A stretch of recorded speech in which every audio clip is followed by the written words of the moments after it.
Buenas noches amigos y bienvenidos a otro programa de Code News. Y en la noche de hoy tenemos como invitado al profesor José Pereda Maduro. Y la noche de hoy va a ser una noche de instrucción. Sí, definitivamente una noche de instrucción. Porque muchas personas entran a esto de las armas de fuego. Y yo siempre he dicho que es bueno saber la historia. Para que usted sepa, ¿verdad? Porque cuando usted esté en un sitio y estén hablando, pues mire, usted sepa, ¿verdad? Y esté instruido correctamente del por qué esto hoy en día es así, del por qué en un pasado era de esta forma. Y definitivamente, ¿verdad? Al no saber, cometemos o podemos caer en esa ignorancia de estar en el limbo en algunas conversaciones, ¿verdad? Y yo dije, no, espérate, esto yo creo que es el momento de hablar un rato entre panas, ¿verdad? Entre amigos, con el profesor Pereda. Y antes de darle paso al profesor, es bien importante, amigo socio de Codepola, y esto que voy a decir, ¿verdad? Fue por una experiencia que tuvimos hoy en el Tribunal de Guayama. Es bien importante que usted esté bien, pero que bien al tanto, bien consciente de los beneficios que tiene Codepola. Ustedes saben que Codepola, como parte de los beneficios que tiene para sus socios, es el beneficio de fianza. Y les traigo esto porque durante el día de hoy estuvimos trabajando con un caso en el Tribunal de Guayama. Y a la hora de trabajar con el proceso, ¿verdad?, de la fianza, nos dimos o nos enteramos, ¿verdad?, que OSAC, que es lo que diríamos la fianza del Estado, quien le puede decir a usted, pues mire, dame esto en garantía y yo voy a garantizar tu comparecencia mientras tú estás en la calle. Está cerrado. No están trabajando a medio pocillo, en algunos tribunales sí, en otros no. ¿Y qué pasa si ellos no están trabajando? O usted lo hace de su bolsillo, o sencillamente va para adentro. Exacto. No hay de otra. Y para eso estamos Codepola. Para que entonces entre la fianza de Codepola y le pueda asistir a usted. Así que, se lo digo, uno nunca sabe. Y como yo le digo a la gente, es mejor tenernos y no necesitarnos que necesitarnos y no tenernos. Buenas noches, profesor. ¿Cómo está todo? Buenas noches, Ariel. Pues, mijo, estamos luchando con las cosas del país. No. Eso es insólito. Única vez en la historia que se pierde una primaria que no terminaron. Bueno, yo por lo menos ejercí mi derecho al voto, mi señora, mi hija. Fuimos tempranito y votamos. No tuvimos ningún problema. Noté poca participación del pueblo. No sé por qué, pero bueno. Creo saber por qué, pero la cosa, ¿no? El pueblo se queja, pero no hace nada para resolver. Y la primaria es una de esas herramientas que concede la democracia, ¿eh? Uno depura, por lo menos depura un poco la papelata. No deja que pasen por ahí 2 o 3 que no deben de estar. Lo importante es que uno se expresa. Si no te expresa, no te quejes. Exacto, no te quejes. Profesor, vamos a hablar de la historia. Y pues, ciertamente, el hecho de las primarias, ¿verdad? Es algo histórico para el país. Sí. Pero a Puerto Rico, según sus estudios, ¿cuándo empezamos a hablar del tema de armas? En Puerto Rico, en el 1508. En el 1508. Así de seguro. Así de seguro. ¿Por qué? ¿Qué pasó en el 1508? Porque cuando llegó el adelantado, Juan Ponce de León, trajo gente de armas. ¿Ok? Él, vamos a decir esta palabra, a lo mejor a la gente no le va a gustar, pero él contrató unos indígenas, unos taínos indígenas, los contrató, les pagaban, les enseñaron el uso de las armas y los admitió como parte del ejército que iba a estar defendiendo su trabajo en la isla. Y por esa manera, por esa razón, podemos decir que desde el 1508 que llega Juan Ponce de León, que vino en un viaje exploratorio, porque después en el 1509 que él regresa otra vez a establecerse, a colonizar como tal la isla, pues ya él tenía un contingente de hombres armados aquí. Luego de eso, ¿qué sucede? Pues mira, también podemos decir que prácticamente para esas fechas más o menos, diríamos ya 1509, 1510, se comienza lo que podemos decir como el deporte del tiro al blanco. ¿Por qué? Porque Sí, pero para esa época Reinaldo no estaba vivo todavía. no. Ok, Gracias a Dios que no estaba. ok. Con el mayor respeto a don Reinaldo. Pero no estaba, no. ¿Cómo te puedo decir? Mira, el comienzo del tiro, del deporte al tiro al blanco, porque para que haya deporte tienen que haber tres elementos: disciplina, tienen que haber reglas y tiene que haber competencia. Cuando Juan Ponce de León llega a la isla, se da cuenta que Puerto Rico tenía una ventaja y una desventaja. La ventaja era que los indios nuestros eran unos tremendos flecheros. Y eso lo dice Nicolás de Obando en sus escritos, que se sorprendieron que los indígenas de Puerto Rico eran flecheros. Pero cuando ellos usan el término flechero es que están pensando en Europa, que las guerras en aquellos tiempos eran muchas flechas. Apenas los arcabuces, las armas de fuego apenas habían sido inventadas, ¿no? Todavía estaban en ese proceso evolutivo. Las espingardas, las lombardas, todavía estaban en ese asunto, ¿no? Y este señor, cuando llega y se encuentra con que estos indios sabían de la cosa, se enteran también que los caribes también eran buenos flecheros y saqueaban con gusto y gana. Y él se percata entonces y dice: no, espérate, yo tengo que hacer algo, porque yo tengo que adiestrar a esta gente que no está acostumbrada a luchar con flechas, porque lo de ellos es regar con espadas y cañones. Ajá. Tengo que adiestrarlo. Contrata a los indígenas, los pone a funcionar y establece una serie de, vamos a decir, competencias, campeonatos entre los mismos españoles y los indígenas, y se les pagaban unos premios.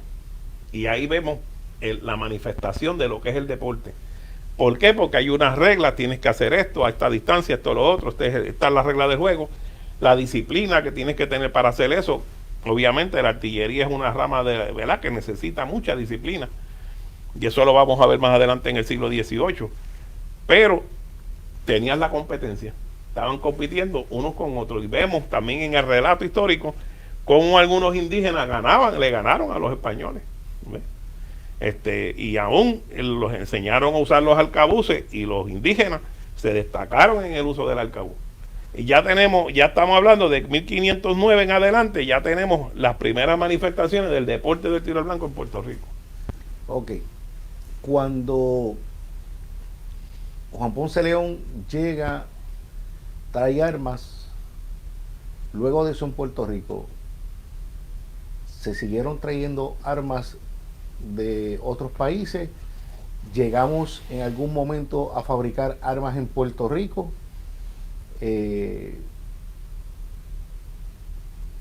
¿Cómo era esa dinámica en esos tiempos? Pues fíjate, inmediatamente que una vez ya que sale Juan Ponce de León, que se va a la Florida, y vienen otros gobernadores, vienen otras ideas, Juan Ponce de León llega a Puerto Rico con la idea de colonizar y desarrollar la tierra, porque él, más que un hombre de armas, era un hombre de tierra, ¿ves? Y cuando vienen los demás, se dan cuenta de la importancia estratégica que es Puerto Rico. Si tú te vas hoy en día a Sevilla, a las tierras del sur de España, tú tiras, como diríamos, era un ejemplo hipotético, pero es una realidad, porque hay unas corrientes marítimas. Tú tiras una botella a cierta distancia y esa botella llega a parar a las costas nuestras. Hay unas corrientes que toda nave que sale de allá viene a parar aquí. Eso de por sí, los marinos españoles rápido se dieron cuenta, los europeos rápido se dieron cuenta de eso y dijeron: espérate, eso quiere decir que la isla tiene una estrategia militar. Las demás naciones empiezan a despertar con el nuevo mundo, porque hay mucho oro que se está descubriendo. Una vez que se descubre el Potosí en el Perú, eso fue, o sea, el oro estaba por botones. Cuanto europeo tiene la idea de venir a Puerto Rico, al Caribe, al Nuevo Mundo. Bueno, el Caribe se le llegó a llamar el Mediterráneo del Nuevo Mundo, en la importancia. Imagínate la historia del Mediterráneo. es el mar más importante de la historia. Y le sigue el Caribe. Y durante toda esa centuria, estamos hablando ya de 4 siglos, pero durante todo ese periodo histórico, Puerto Rico, desde el principio, cuando fue nombrado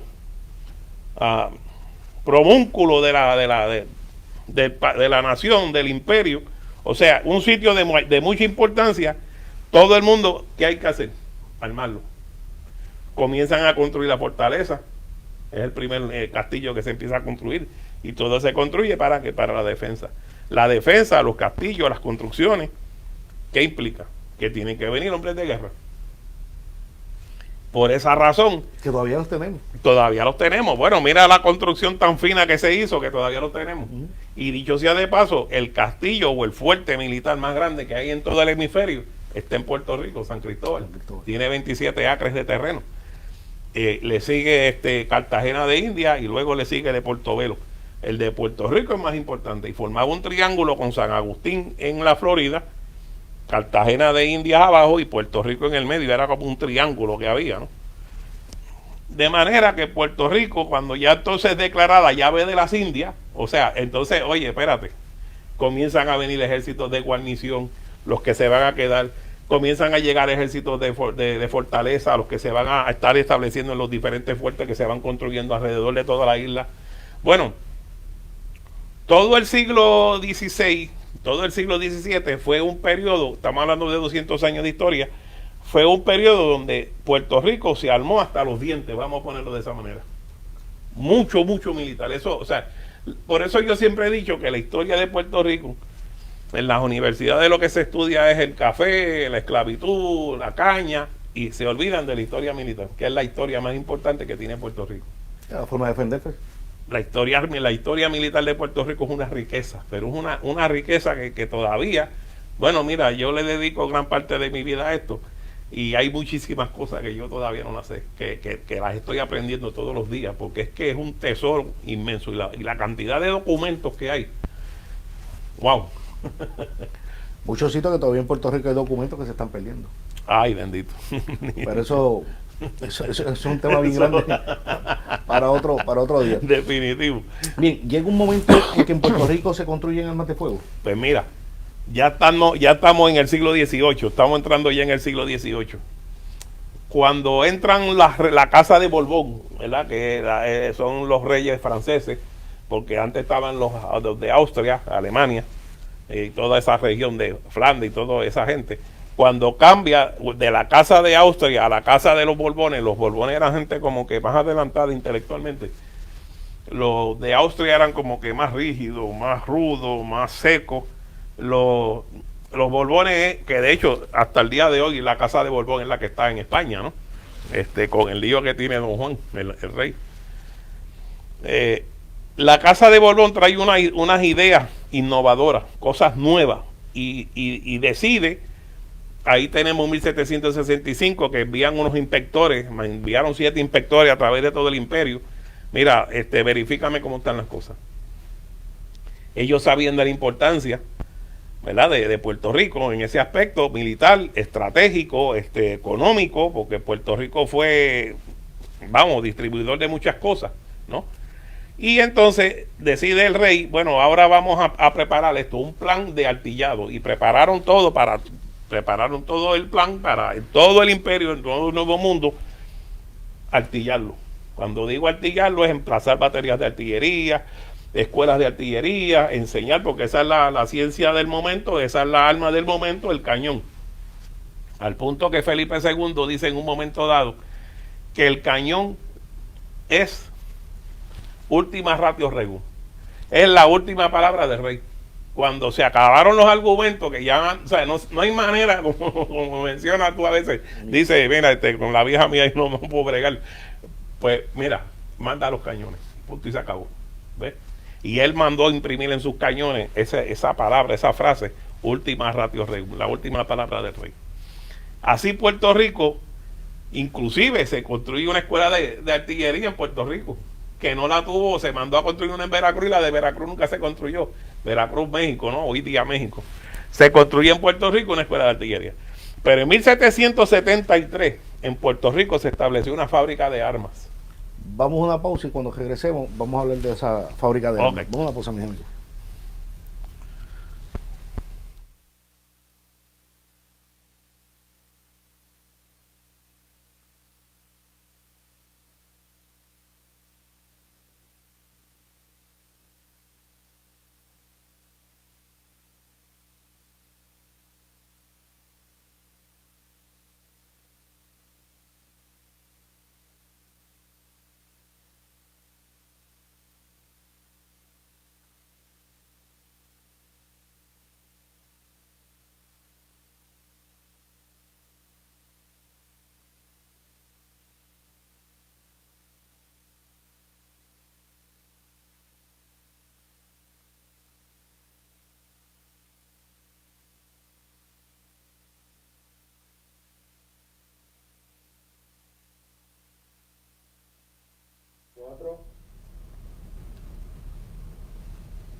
Bien, gente, regresamos aquí a Code News y estamos conversando con el profesor José Pereda Maduro y estamos hablando de la historia, ¿verdad?, de las armas y el porqué de las armas en nuestro Puerto Rico.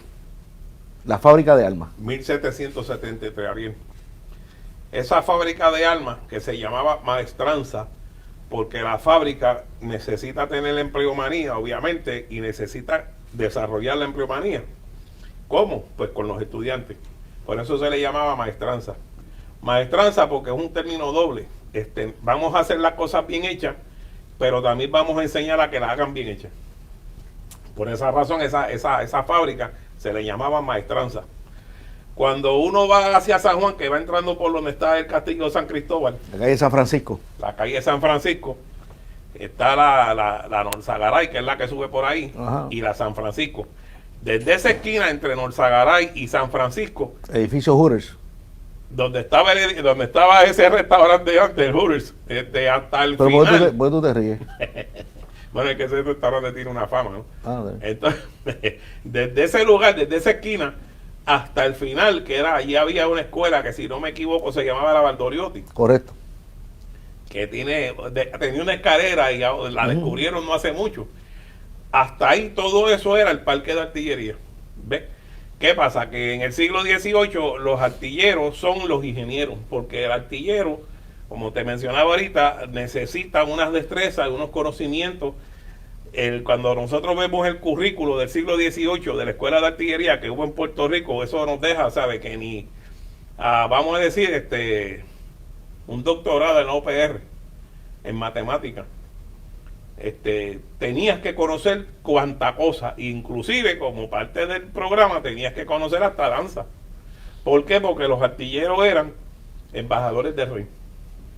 Cuando los reyes se dieron cuenta del poder del cañón, los acogieron. Por eso es que en Puerto Rico tenemos un cuerpo que le llamamos Real Cuerpo de Artillería de la Plaza de San Juan. Respondían única y exclusivamente al rey. La infantería, la caballería, la marinería, eso, ok, para su jefe, pero la artillería pertenecía directamente al rey. De manera que se establece el parque de artillería en toda esa zona. Imagínate lo que hoy en día son las escaleras principales, uno debe entrar a la escuela esa, que hoy en día creo que es algo de los psicólogos. Cuando tú vas a entrar por ahí, hay un pasillo al lado de la escalera, y ahí eran los corrales de las mulas, para poder arrastrar los cañones. Inclusive ahí está la capilla de San Francisco, que era la capilla de los artilleros. Pues en ese edificio que hacía esquina, que era el famoso restaurante Sejuda, ahí era que estaba la escuela. Para la gente que está escuchando, estamos hablando de lo que hoy en día al frente sería la joyería Madrid, un poquito más adelante está joyería Consuegra. O sea, estamos hablando de la calle San Francisco en esa área. Exacto, ese pedazo completo, desde la San Francisco a la Norzagaray arriba completa. Todo eso era artillería exclusiva. En algún momento... Perdona, Ariel, en esa escuela se fabricó desde fusiles, pistolas, espadas, o sea, todo tipo de armas que se usaba en la época. Y los puertorriqueños tuvimos a bien, que de hecho ganamos hasta un premio, que fue en el único lugar que se construyó una cureña, la cureña donde se monta el cañón. Ajá, la base. Sea naval, la que es cortita, sea de plaza, como sea la de sitio, que es la que tiene las ruedas grandes que se mueve. Se construyó esa cureña sin herraje. ¿Cómo lo hicieron? Mira, una cosa espectacular. Se conservan, esos planos se conservan. Y el rey estaba, o sea, los puertorriqueños estábamos al día con el rey. ¿Ves? Por esa hazaña de construir una cureña, que es una cosa imposible de construir sin herraje, aquí lo hicieron. Y el rey ordenó que esa cureña se iba a usar en todo el imperio. Puerto Rico entonces comenzó a manufacturar pólvora y le suplía al resto de las plazas. Cuando hablamos de plazas, hablamos de los fuertes en los diferentes lugares. ¿Ves? Por eso es que le dicen las plazas de armas. Las plazas de armas, claro. Ahora vamos a la plaza de armas. Ahora son plazas de recreo. Ahora son plazas de recreo, perdón, que hay una solamente, que es la de San Juan, que se le quedó el nombre. Plaza de armas. Pero era por eso. Esas plazas, exacto, estaban esas plazas porque cada pueblo estaba obligado, y esa era una orden, a practicar el uso de las armas. Nosotros nos adelantamos por casi 200 años a la NRA. La NRA se desarrolló para que las personas en Estados Unidos, los ciudadanos, conocieran las armas en caso, porque después de la experiencia de 1812, dijeron, espérate, alguien dijo, espérate, nosotros tenemos que educar al pueblo con relación a las armas. Y se crea la NRA. En Puerto Rico teníamos una NRA hacía tiempo ya, porque era obligatorio. Todo hombre hábil, desde los 10 años en adelante hasta los 70 años, tenía que una vez ir al men allí y practicar con las armas. Profesor, básicamente lo que está diciendo es que si usted es de Mayagüez, la plaza del pueblo de Mayagüez, ahí se practicaba. Una vez al mes tenías que ir allí obligatoriamente. Si usted es de Guayama, en la plaza de Guayama tenía que ir allí. Ahí se practicaba. ¿Por qué le cambiaron? ¿Por qué es que cambia entonces de plaza? Le cambiaron el nombre. Bueno, cuando viene el sistema americano, ¿verdad? Pues ya no necesitamos ejército, ahora tenemos a los americanos que nos van a defender. Y entonces pues ya no necesitamos tener gente armada en el país porque tenemos un ejército. Pues poner la plaza de recreo, vamos a poner machina, hacemos las verbenas. Vamos a entretener al pueblo, porque a este pueblo, los americanos no tenían miedo, este pueblo es un pueblo muy belicoso, decían los americanos, espérate, vamos a ponerle par de kiosco con el capurri y par de cerveza. Y ya pues hoy en día las famosas verbenas, ¿no? Y las fiestas patronales. Profesor, en algún momento el gobierno en aquella época entiende que no tan solo el hombre, sino que también la mujer tiene que estar armada. Todo el mundo, Ariel, todo el mundo estaba obligado, todo el mundo. Eso incluía a las mujeres. Todo el mundo estaba obligado. Es que Puerto Rico, mira, por ejemplo, vamos a hablar del siglo XVIII. En el siglo XVIII hay un periodo en la historia de, vamos a decir, abril, mayo, junio y julio, que hubo más de 279 ataques a la isla, sea por piratas, sea por corsarios de otras naciones. Bueno, el corsario de otra nación es un pirata para nosotros, el efecto, ¿no? Otras naciones que quisieron venir a atacar porque todo el mundo quería picar de esta isla. ¿En qué país se llama Puerto Rico? Es un Puerto Rico. Ninguno. Profesor, ¿llega en algún momento en la historia de Puerto Rico que el gobierno se ve en la necesidad de tomar las armas que tiene el gobierno por X o por Y razón y dárselas al pueblo para que el pueblo se uniera a la milicia para defender el país? Montón de ocasiones, pero en particular... ¿Y eso eran decisiones del gobernante? Sí. Había una tradición, una regla, una ley, y era que se tocaba la generala. La generala es una música que se toca con tambor y se toca con pifa. Pifa es una flauta transversal, y emite un sonido bien agudo. Y eso era como las alarmas, eso cuando hoy en día suena, es un tsunami. La alarma esa que grita, pues entonces era en el campo del morro. Eso le llaman el glaxi, esa parte plana que tiene el morro ahí. Donde la gente vuela la chiringa. Donde la gente vuela chiringa. Donde Susan Soltero dio vuelta. Es la cosa. Todo eso se llama glaxis, ¿no? Eso es un término latín. Entonces ahí se tocaba la generala y el pueblo quedaba convocado. Cuando había una emergencia nacional, eso lo vamos a ver en la Constitución, el posse comitatus. En aquella época era la generala. Llama generala y el gobernador se presentaba allí y le decía a todo el mundo, mira, aquí está pasando esto.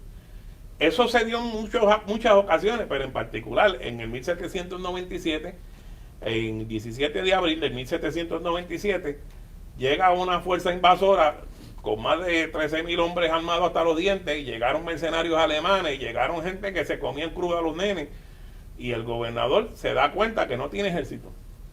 ¿Por qué no tenía ejército? Porque estamos hablando de 1797, ya finales casi del siglo.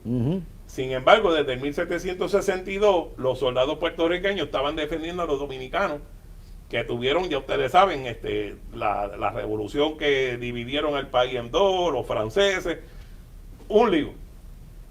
Toda la infantería está por allá y se encuentra que Puerto Rico solamente a esa fecha y ese momento tan crucial en nuestra historia, el ejército solamente contaba con 300 infanteros. Eso es nada. Claro. Más que eso tenía cofrecín en Guayama. Ay, bendito. Entonces, ¿qué sucede? 70 artilleros, 300 infanteros. Bueno, ¿y qué hace el gobernador? Pues convoca al pueblo. Dale armas a todo el mundo. Todo el mundo tenía que tener armas, porque esa era la ley. O sea, todo el mundo tenía que estar armado. Y como todo el mundo tenía que presentarse a la plaza, ¿qué hizo el gobernador? Pues mire, los niños y las mujeres se me van de la isla, de aquí del islote, porque aquí va a haber guerra, y venga todo el mundo aquí que nos vamos a armar hasta los dientes. Y se preparó todo el mundo. Oye, se preparó todo el mundo al nivel que en 15 días los puertorriqueños, los puertorriqueños, derrotamos al ejército más poderoso que la historia había conocido hasta ese momento, en 15 días. El 3 de mayo esa gente se desaparecieron. Vámonos de aquí, que la cosa está fea. Mira, hay una anécdota curiosa. Dice que estaban los ingleses, porque ellos tuvieron una tormenta y fueron a parar a Anguila, por ahí, esas islitas de por ahí abajo. Y estaban comprando unas cosas, unas vituallas en una tienda con unos judíos. Y le dicen ellos, mira, nosotros vamos a una campaña en Puerto Rico, vamos a dejar esto aquí porque regresamos. Cuando los ingleses llegaron a la Trinidad, el gobernador de Trinidad dijo, ¿qué? Mandó a quemar todos los barcos que habían allí y se desapareció. Y le mandó con un mensajero la llave del puerto de la ciudad, se la mandó a Abercrombie. Mira, toma, nada que ver. Y se rindió. Al día de hoy Trinidad es inglesa. ¿Ves? Entonces el gobernador de Puerto Rico se entera de eso, don Ramón de Castro y Gutiérrez, y dice, no, en Puerto Rico no va a pasar eso. Aquí no. Te equivocaste. Aquí no. Aquí no. Profesor, llega la ley 17 a Puerto Rico. Mira, la ley 17 fue... Yo soy producto de la ley 17. Sí, yo también. La ley 17 fue el resultado de la interpretación de los americanos para con los puertorriqueños. Sangre caliente, decían, éramos belicosos, y eventualmente ellos fueron desarmando al pueblo, desarmando al pueblo, desarmando al pueblo. De hecho, esa es la ley. Claro. La ley 17, ustedes que están ahí, esa es la ley 17. Claro, claro. Aquí solamente podía tener armas el comerciante. Y el que manejara, o sea, el comerciante que manejara fuertes sumas de dinero, porque tampoco era cualquier comerciante. Y lo decía la ley, sí. Fuertes cantidades de dinero, que todavía hay gente que cree en eso. Fuertes sumas de dinero. Todavía hay gente que vienen aquí, que creen eso. Claro que sí. Jefe de familia. Jefe de familia. Pana del juez. Exacto. O pana del alcalde o de los gobernantes. Exacto. Tenías que ser una persona de una estrata social. Tener un billete grande detrás de ti que te respaldara, o un buen amigo que te respaldara. Esa es la ley 17. Sí, esa es la ley 17, definitivamente. La ley 17 respondió, y eso lo vemos también en la Constitución. En la Constitución es interesante que hay varios legisladores que promueven que se adopte en la Constitución, cuando se está redactando en la Asamblea Constituyente, que se incluya la segunda enmienda. ¿Ves? Pero el gobernador de turno en aquel momento, que no era gobernante como tal, era solamente el presidente del Senado, tenía que responder a los intereses de la metrópoli, ¿ves? Y no pusieron eso lo sacaron del proceso, ¿no? pero en varias ocasiones se presentó la propuesta para que se incluyera eso. Esos eran los derechos que tenían que tener los puertorriqueños. Sí, pero había que eliminarlo. No podía estar ahí porque estaba en Estados Unidos, habían aprobado una ley de sedición, la famosa ley Smith, y si tú miras, la ley Smith es la ley 17 en español. Y el gobernante de turno dijo, no, esto tenemos que ponerlo aquí, y nos quitaron el derecho a portar armas. ¿Ves? Y ahí tenemos la famosa ley 17 del 51, que dicen que fue por causa de los nacionalistas. No fue por causa de los nacionalistas, fue que los americanos pidieron que eso estuviera ahí. Yo siempre he dicho que luego de la ley 17 se hace un conclave de secuaces y crean la 404. Oye, que es como decir la ley 17, pero como un poquito más flexible. Sí, un poquito. Porque te la liberaron por un lado, pero por otro lado te la apretaron. No tan solo la apretaron, jalaron por encima de ellos. Si no, se llenaron el bolsillo. ¿Por qué? Porque en la ley 17, ¿cuánto costaba un permiso de tiro al blanco? 5 pesos, La ley 10 17. pesos, algo así. Era una cosa sencilla. Claro, tenía que renovarlo todos los años, No, pero era sencillo. Y te tenían que investigar. Y te investigaba todo el mundo, tú Sí, sabes. sí. Si la vieja de la esquina decía que tú no podías, Está tú frito. no podías, olvídate. Estaba frito. Pero sin embargo, no era una ley onerosa como la 404. Correcto.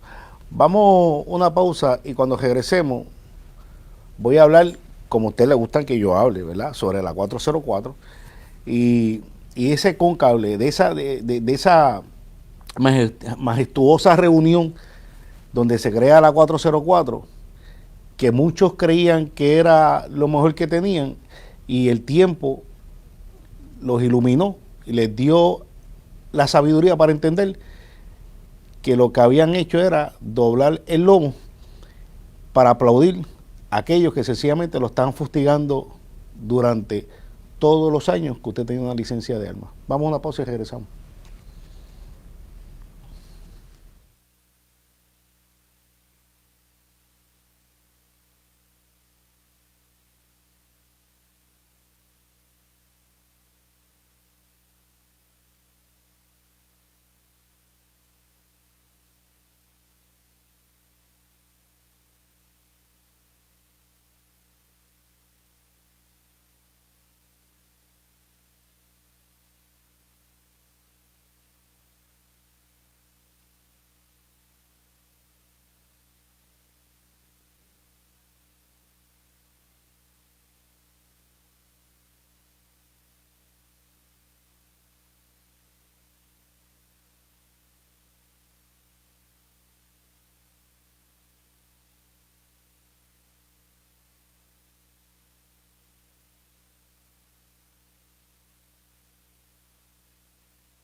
Bueno, mi gente, buenas noches y continuamos aquí en Code News. Estamos compartiendo un momento bien sabroso con el profesor José Pereda Maduro. El profesor nos ayudó y estuvo conmigo desde el principio en esta odisea que hoy en día le llamamos Codepola. Y yo siempre he respetado al profesor, no tan solo porque es una persona sumamente brillante, sino porque es justo. Si esto, yo he estado a veces que con los arranques que a mí me da puedo errar y él me ha dicho, Ariel, esa no es por este lado. Pero tenemos la misma línea de pensamiento en términos a lo que es el derecho fundamental y lo que debe ser una ley de armas en Puerto Rico. Se reúnen unos cuantos secuaces. El gran contubernio. Sí. El gran combo se quedó cortito. Rafael Sí, Itiel. ay, bendito. No. Se reúnen y bueno, esto es bien fácil. Vamos a hacer la 404. Esto es para ti, aquello es para mí y esto es para mí. Así lo vamos a cuadrar. Así mismo fue, Eduardo.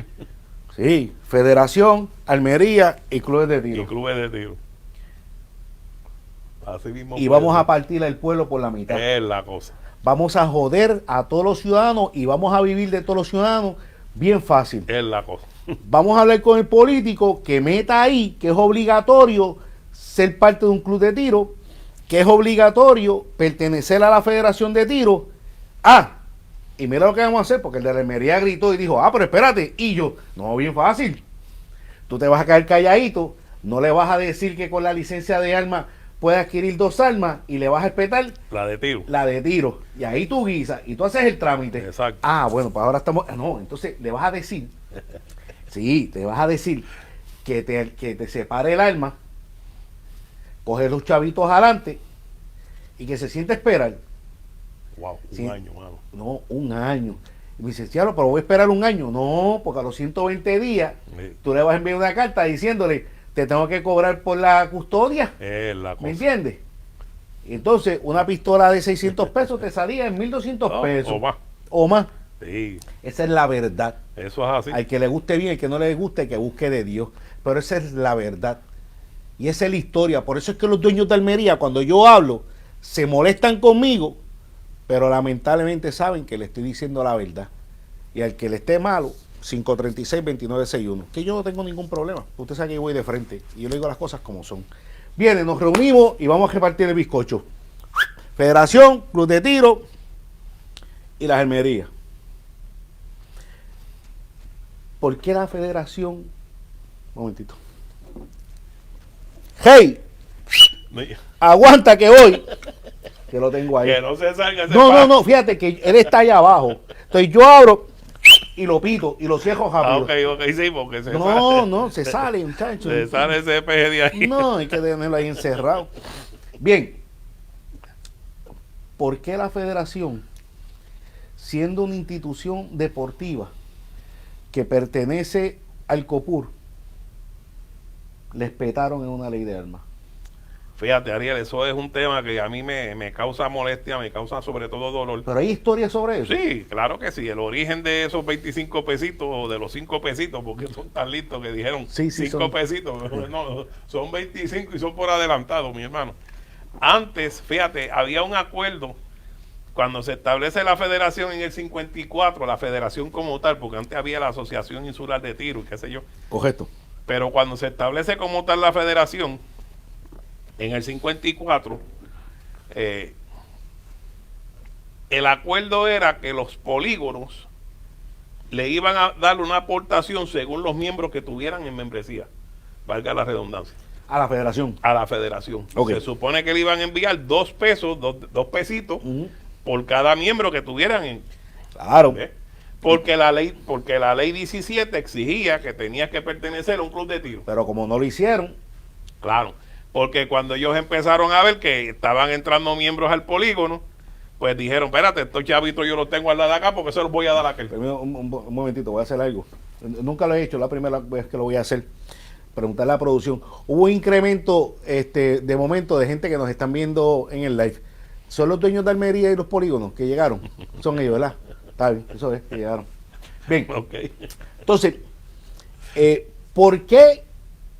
O sea, ¿qué dio paso, qué dio base para que la legislatura aprobara tan semejante aberración de meter la federación en una ley?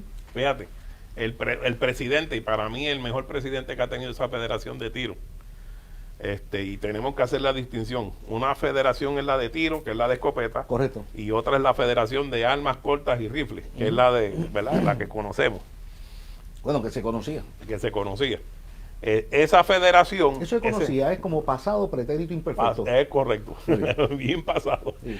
Jaime Vive, que en paz descanse, falleció ahora año y medio atrás, vio la necesidad y vio el incumplimiento. Y él menciona que este club en particular se supone que enviar esta cantidad porque se sabía que tenía esta cantidad de miembros, No lo hizo. pues no lo hizo. Yo sé que el club es. Envió un chequecito creo que de 100 pesos. Ujú. Se supone que enviara, creo que eran $6,000 que tenía que enviar. Tanto que yo era el hijo. Ay, Dios mío. Entonces, ¿qué sucede? Pues entonces él fue a donde su amigo, que era el director de lo que aquel entonces se conocía como Parques y Recreos Públicos, Ujú. y como la ley Hoy establecía... es día de recreación y deporte. Exacto. En aquella época era el reglamento. Entonces él lo que hizo fue que metió en el reglamento que fueran las personas que solicitaran la licencia de tiro que le pagaran los 2 pesitos a la federación.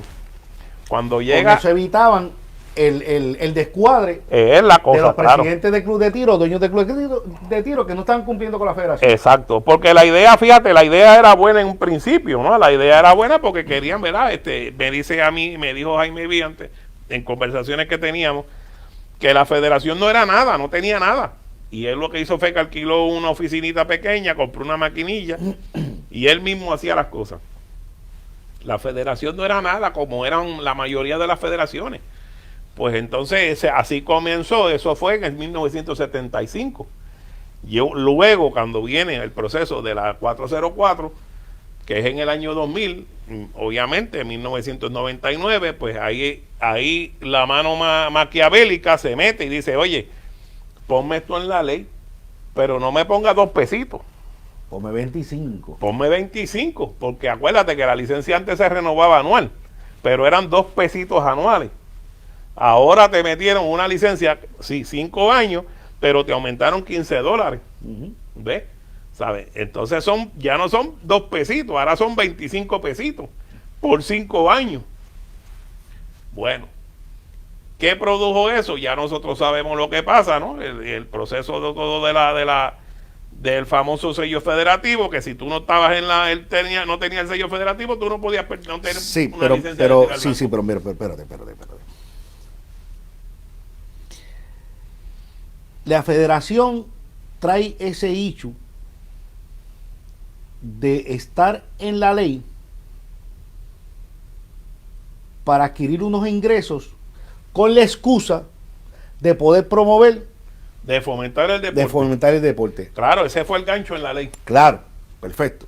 Esa parte yo la entiendo.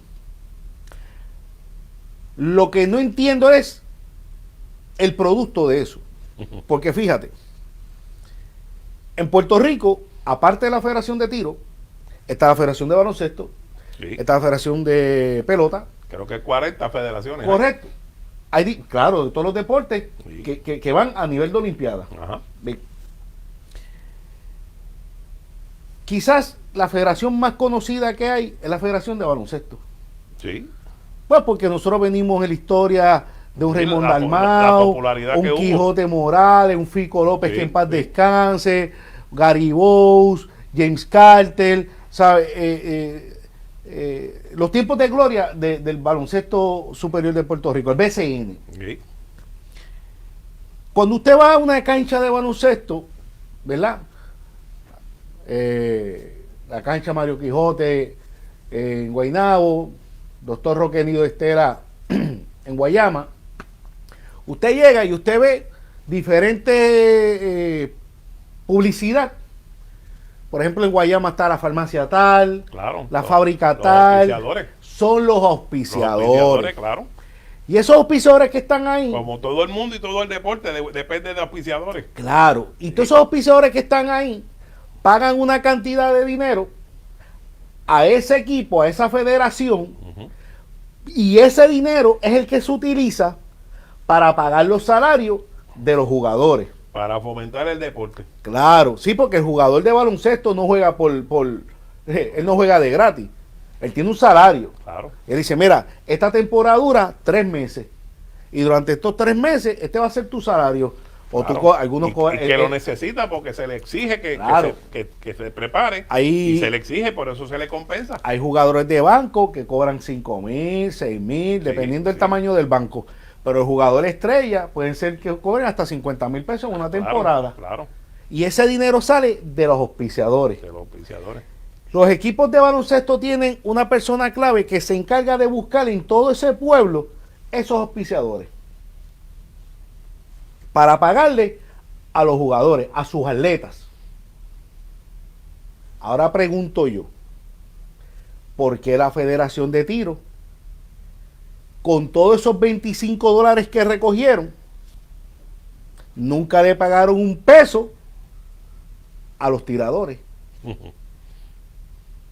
Nunca fomentaron el deporte, Ariel. Está bien, pero ¿qué hice? O sea, fíjate, porque es que el baloncesto, y yo no sé si la gente me sigue, no sé si tú me estás siguiendo mi línea, Seguro, los es que el baloncelistas, baloncesto, los peloteros. es que el baloncesto no recibe ingresos por parte de una ley. Ninguna O sea, federación. ahora mismo yo por comprar una bola de baloncesto, no tengo que pagar un sello federativo, ¿me entiendes? Ningún deporte en Puerto Rico. Si yo voy a Oye, comprar ni en una el mundo. bicicleta, si voy a comprar una bicicleta, no tengo que pagar un sello federativo por cada bicicleta que yo tengo. Definitivo. Ah, tú me dices que tengo que pagar un sello, porque con eso le vamos a pagar a esta atleta que nos va a representar. Eso pasa en el baloncesto, eso pasa en la pelota. Usted va al parque aquí, el estadio Gran Bison, Ajá. y usted va y dice, mira, ahí está Suizadeir, está el otro. Esa gente paga por estar ahí, pues no están Claro. por gusto. ¿Y qué hacen con ese dinero? Pagarle a los atletas. ¿Para qué? Para que rindan, para su rendimiento, para que se mantengan bien. Oye, porque esto es un negocio. Claro, Y ellos tienen que generar un ingreso. claro. ¿Qué pasó con la Federación de Tiro? que no le dio ni un peso a los tiradores. Y aquí yo sé de tiradores que tuvieron que llamar al Estado porque la federación no le daba municiones para ver si Codepora, que yo me ofrecí, para darle municiones a esos atletas, yo pagarlas para que ellos pudieran practicar. Definitivo, eso es así. ¿Sabes por qué? Pues mira, el negocio, un negocio revertido. ¿Dónde están los chavos? Si sacamos cuenta, Ariel, tú sabes, es que es todo el contubernio, todo el secretismo, la prensa no está en el proceso, los estados financieros son privados. Mira, yo he visto estados financieros que le enviaron a presidentes de polígonos, que son los que son miembros de la federación, que nunca los abrieron. Y yo me imagino, pues, ¿para qué lo voy a abrir si esto no se puede discutir con nadie? Claro. Ya esto está cuadrado. ¿Para qué voy a perder yo mi tiempo en eso? Ni me molesto y lo dejo ahí, no lo abro nunca el sobre. ¿Ves? O sea, todo fue un contubernio. ¿Qué hicieron con el dinero? Mira, pues ahí vemos una cuenta de $10,000 de celulares, de teléfonos, una federación que aquello es una oficina que no tiene, yo creo que más pequeño que esto aquí. 6x6. ¿Y cómo es que tiene un gasto de $10,000 en celulares? Etcétera, etcétera, ¿no? Porque los estados financieros aparecieron por ahí, uno que otro han aparecido. Hay un desembolso de 30,000 al presidente, hay un desembolso de 10,000 al vicepresidente. Entonces, un documento de un contador público autorizado, un CPA, que dice, mire, esto fue un reembolso, y después cuando le cuestionan, la federación manda al tenedor de libro para que explique que eso fue un reembolso de esto y de aquello y de lo otro, ¿sabes? Tienen que mandarles al CPA que lo puso en el informe. A ese es el que tenía que venir y explicar y que nos diga de qué es este reembolso de 32,000 pesos al presidente de la federación. Perdón. Y ahora digo yo, ¿qué fue? Que el presidente sacó 32,000 pesos de su bolsillo para comprar algo en... Yo no entiendo, ¿sabes? Yo quisiera que alguien me explicara eso, porque ahí está parte de mi dinero. Yo renové y saqué licencia. Del mío, y yo no sé en tu caso, Claro. yo vengo de la ley 17, que yo he renovado unas poquitas veces. Sí. Aquí mucha gente empezó los otros días. Sí, pero sí, nosotros sí. llevamos ya un tiempito en esto. Pagándole a la federación un sello, ¿sabes? Claro. Oye. Entonces no me hace sentido que si es para fomentar los atletas, y yo le pregunto a un atleta de la federación, ven acá, a ti no, a mí lo que me pagaban era el pasaje, sí, pero el pasaje se lo pagaban a ti, a los panas. Bueno, hay uno de los eventos pasados recientes que fue una delegación de Puerto Rico, pero un montón de gente. ¿Y cuántos atletas? Porque no se pueden llevar muchos atletas por esto y por aquello, pero fueron los atletas y los que no son atletas. O claro, sea, el combo. El combo. Entonces, o sea, ¿dónde quedó el fomento del deporte del tiro? Mira, yo, con el mayor respeto, tengo Eso que reconocer. Yo sé dónde quedó. Mira, El Miramar, en lo que es el parking ahora del hotel del Hyatt. Vamos a una pausa y regresamos.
Miren, regresamos aquí a Code News y estamos compartiendo con el profesor Pereda. Y estamos hablando de la historia de las armas en Puerto Rico y tenemos que llegar definitivamente a lo que es la historia de la 404 y yo te lo dije. Ey, hacia Belén se encamina. Tengo que decirlo así porque si lo digo como es, Sí. Sí, se molestan. En la historia de la federación, en aquellos tiempos, así decía el sacerdote de Guayama, en Ajá. aquellos tiempos, En aquellos tiempos. en aquellos tiempos, la federación nadie la llevaba al tribunal. Nadie. Eso era un ente impenetrable. Sí. Y de cierto tiempo para acá, aquellos que no tenemos ningún problema, En los tribunales también. sí. Sí. Digo, en el caso de nosotros pues fuimos un poquito más allá porque lo sacamos de la ley. Exacto. Pero, y se acabó el abuso. Se acabó el abuso. Pero, porque a mí me lo dijeron, a mí me dijeron, es un hombre poderoso, Ariel. Sí. Te vas a meter con un hombre poderoso, inclusive el presidente de la de afuera viene y lo busca aquí en su avión personal y se lo lleva. Sí. Se lo llevaba. Ah, se lo llevaba, correcto. Y decía, pues así de poderoso es, así de poderoso lo voy a dar. Porque el pueblo de Puerto Rico se respeta. Lo que tiene es un abuso aquí con los ciudadanos. Y si esto es un derecho, ¿en qué estado de la nación americana hay una federación o las personas le pagan una federación de tiro? Ninguno. Todo es donativo del pueblo. Y las instalaciones que tienen, eso les ¿Cómo? ronca. Le ronca la manilleta. Les ronca. Sí. Mira, tengo que mencionar a Ralph Rodríguez, uno de los grandes tiradores de Puerto Rico. De Mucha los últimos peste le habló tiempos. de él. A Mamelle Santiago. Le propusieron al presidente de la federación coger a esta muchacha, a nuestra riflera. Se me escapa el nombre de momento. Ay, señor. ¿A cuál de todas? ¿A la que está afuera? Yarimán. A Yarimán. Sí, a Yarimán un saludo muy afectuoso. Y yo no sé si Yarimán sabe esto, pero ellos dos. Ella por lo menos sabe que no tiene municiones. Ok. Ellos dos le propusieron al presidente de la federación llevarla a Estados Unidos para insertarla como parte del equipo de los Estados Unidos para que siguiera compitiendo con Puerto Rico, pero era con la intención de que se adiestrara y que participara en todos los eventos de fogueo que hacía el equipo USA Shooting. Yo creo que Amy Bosque estaba en esa también. Trataron, tú sabes, Trataron. pero es que ya era de por allá, ¿no? Pero entonces quisieron llevarse y el presidente de la federación dijo que no. Inclusive los votó a los dos del albergue porque ellos eran los instructores que estaban allí. Entonces, ¿dónde está el fomento? No tan solo donde está el fomento, mira, es que esto es un negocio de conveniencia. Sí, definitivo, claro. Claro, para lo que le conviene a ellos es bueno, pero para lo que no le conviene es malo. Es malo, sí. Por ejemplo, cuando nosotros decidimos darle por el cocote, era malo. Pero cuando ellos se apoderaron en Humacao de la Federación de Tiro, que no lo querían, y él llegó allí con un convoy de gente en una guagua, no era malo. El famoso voto de la cajita. ¿Te acuerdas? Wow. Que de hecho la gente no lo sabe. Sí, el voto de la cajita y que rebuscaron y que rebuscaron y rebuscaron y rebuscaron la caja y a última hora apareció un voto. No, María. Y con ese voto ganó una presidencia que lleva 40 años. Olegario Vázquez Raña, Ariel, es interesante y me gustaría que los amigos que nos escuchan, un saludo que se me olvidó saludarlos de antemano. Hay un video en YouTube donde una entrevista que le hicieron a Olegario Vázquez Raña. Es el que lo busca. ¿Cómo cómo fue Olegario con el tiro internacional? Y ese señor demuestra una grande pasión por el deporte. Ese señor es un deportista nato. Oye, y tienen unas similitudes, porque comenzaron los dos el mismo año, 1980. Ya Olegario en el 2018 se quitó, el nuestro sigue todavía. Y hay una cosa bien curiosa, Ariel, que me llama mucho la atención. Y yo he escuchado el montón de veces al señor Irizarry decir que él no cobra. Inclusive en las vistas del Senado en Aguada, levantó las manos al cielo y dijo, y no cobramos. Tú sabes que, Ariel, Hitler tampoco cobraba. Claro que no. No, Hitler no cobraba. Y le decía al pueblo que tiren los libros para quemarlos. ¿Sabes? ¿Qué me está diciendo a mí con que no cobra? Porque el obrero es digno de su salario. ¿Qué me estás diciendo? Que eres mejor que los demás porque tú no cobras y estás haciendo. Mira, has tirado el deporte del tiro al piso. Puerto Rico tenía y tuvo grandes tiradores. y los tiene, pero lamentablemente la Federación de Tiro de Puerto Rico destruyó el deporte del tiro de Puerto Rico. ¿Qué evento olímpico se celebra en qué polígono en Puerto Rico? Unas eliminatorias en el albergue olímpico y aquello es privado allí, porque allí el pueblo no puede ir a tirar. ¿Cómo está el deporte del tiro hoy en día? Eso no existe. Las competencias que se daban antes. Esa Copa del Caribe, eso es una patraña. Eso, bueno, la última vez, ya creo que van 2 años que no la celebran, y la última vez creo que vinieron 2 nada más o 3. El presidente se retiró. No que yo sepa, ¿no? Bueno, no lo hemos visto más. No, está desaparecido, pero ahora tiene un portavoz ahí que ronca duro, pero ¿Dónde están ahora? no sé. Porque criticaron la 168, pero están cogiendo chavos. Bueno, sí, siguen cogiendo. Bueno, le escribieron una carta al superintendente, al comisionado, ¿verdad? Para que les recoja los chavitos. No, espérate, papá. El comisionado no se puede meter en eso. Eso, la policía no es una agencia de cobro. No. Hasta eso quieren hacer. Convertir a la policía de Puerto Rico en una agencia de cobro para ustedes. No, pero oye, lo que pasa es que ahora es que es bueno que prueben de su medicina. Porque Oye, los clubes de tiro, especialmente ellos, y los de Almería estaban en contra de la 168. sí, regresamos Ahora al origen. Claro, ahora los de clubes de tiro que dijeron, espérate, estamos cogiendo un montón de chavos gracias a Ariel y a Codepola. ¿Qué vamos a hacer? Sí. Ah, mira, acuérdate que de esos chavitos me tienes que dar tanto a mí. Sí, Sí, Pepe. 2 pesitos y medio. Sí. Antes eran 2, ahora le añadieron 50 centavos. Sí, pero no. Y, ¿verdad? Entonces, ¿qué sucede? Mira, yo he estado en diferentes polígonos últimamente. Y Creo los que polígonos le están faltando a sus miembros que pagaron una membresía y no los están dejando tirar porque están dando el espacio a los que están cogiendo el chavito del uso y manejo. Llamaron un polígono en el centro de la isla y le dijeron, hello, así. Hello. Y colgaron. Pues deben ser que están dando muchos cursos de uso y manejo. Sacaron el teléfono otra vez y llamaron a uno en el sur. Hello, no hay nadie. Y colgó. Y yo dije, rayo, no quieren pagarle. No quieren pagarle. Y como no hay instrumento para cobrar. Claro. Quieren que Hacienda haga con un comprobante. Mire, ¿quién ha visto eso? Un comprobante especial para una federación deportiva. Está loco. En los tiempos de pandemia. Sí.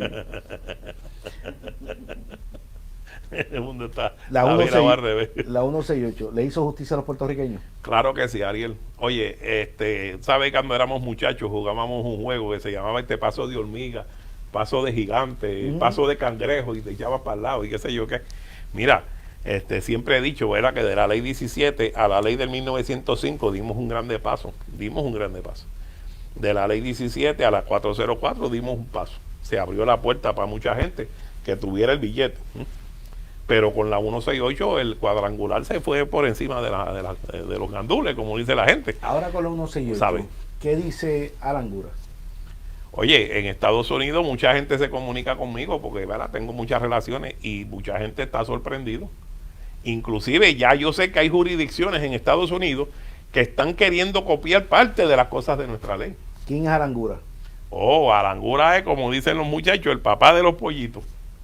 El que resolvió el que se ganó los 2 casos más importantes y tiene 2 más de la segunda enmienda en el Tribunal Supremo de los Estados Unidos. ¿Quién fue el primero en traerlo a Puerto Rico? Codepola, este señor que está aquí. Me acuerdo cuando estuvimos almorzando, cenando con él, Sí. que nos dijo, esto yo lo veo bien malito, como único esto se resuelve haciendo una ley nueva. Una ley nueva, definitivo. Ese fue el consejo de Alangura. Sí. Y hoy en día tenemos una ley nueva. Oye, Ariel, hace unos días que estuvimos aquí reunidos, estábamos conversando y llamó a alguien de España, sorprendido, preguntando en Puerto Rico, mira, una ley de armas. Y unos meses antes nos había llamado gente de Estados Unidos también, entrevistas que querían hacerse, querían saber. No entendían cómo de la noche a la mañana Puerto Rico sale con una ley 168 que es una cosa, ¿sabe?, innovadora, que como dije, muchas jurisdicciones en Estados Unidos no la tienen. Hay revistas de armas en los Estados Unidos que nos llamaron y nos entrevistaron para poder hablar sobre el tema. Claro. Se escribió la historia otra vez en este país con la ley de armas.